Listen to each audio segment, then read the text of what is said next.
Hey guys, Coach Ann with Metabolic Living.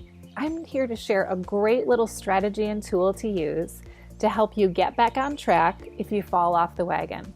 We've all been there, myself included. It happened to me just this week. There's a great little acronym we use at Metabolic Living. AIM, A-I-M, assess, investigate, and modify. This is a super tool to use if you've fallen off the wagon and you need to get back up quickly. I'll be a little vulnerable here and share my experience with falling off the wagon this week. I had my family over for dinner. We had a wonderful evening and a yummy dessert, salted caramel pretzel ice cream. It was crazy good. I enjoyed my teacup of ice cream, but later in the evening, found myself back at the freezer. At this point, my teacup was in the kitchen sink and I had a giant soup bowl in my hand. 2 visits to the freezer, and boy, a red flag went off in my head.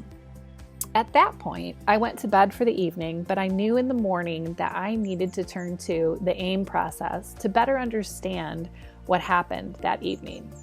So first step in the process is to assess. I assessed what happened. Make sure that you're kind to yourself in this part of the process. Just being present and acknowledging what happened, maybe even journaling to get a little insight could be helpful.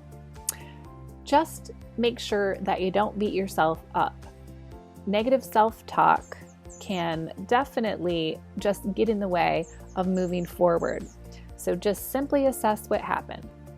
Second, investigate. This is a great part. You get to put on your detective hat and really dig in and look for clues that can help you understand why the wagon fall happened in the first place.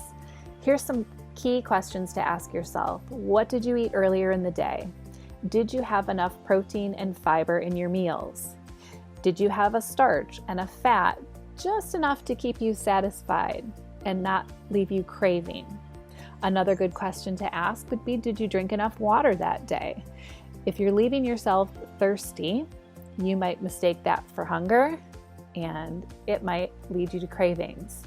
Another great question is to go back to your SHMEC and evaluate things like sleep, mood, emotional triggers. I realized that night that I had an emotional trigger. My daughter was over earlier in the day and we had a challenging conversation.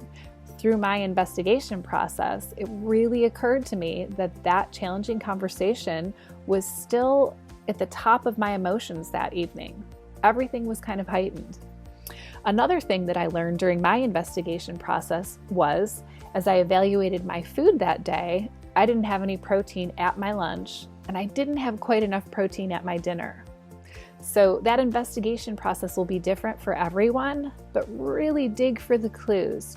Use your SHMEC ranking, dig in, and try to find out where you may be able to make an improvement to help prevent this from happening again. Here's where the M, third piece of the process, modifying, comes into place. Based on everything that you gained in your investigative work, make a plan to modify moving forward. So for me, I had 2 modifications. One was to implement protein at my lunch and dinner. Definitely make sure I eat what my nutrition plan calls for, but also eat even a few more bites on those days that I know that I'm going to have some fun food around later in the evening and be celebrating, just to make sure that I'm full.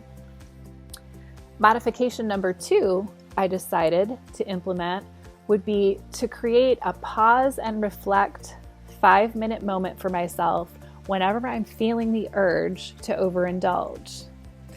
So assess, investigate, modify with a plan moving forward.